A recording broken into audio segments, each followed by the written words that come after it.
measures to provide healthcare access during this period. And these steps are vital in mitigating the health influence of the worsening air quality and underscoring the government's commitment to public health in the face of environmental challenges in our country.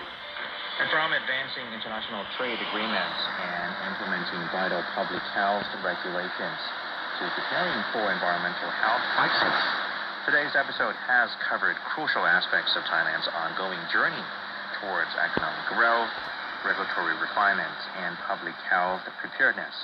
I'm Tecsun Pl, and it's been a pleasure to guide you through these important stories. Sawasdee krap, and see you next time on Thailand Outlook. The refreshing splashes of Songkran, the majestic lights of Loi Krathong, and much more. Thailand's government acknowledges that there is a place in the new chapter of Thailand among its new opportunities and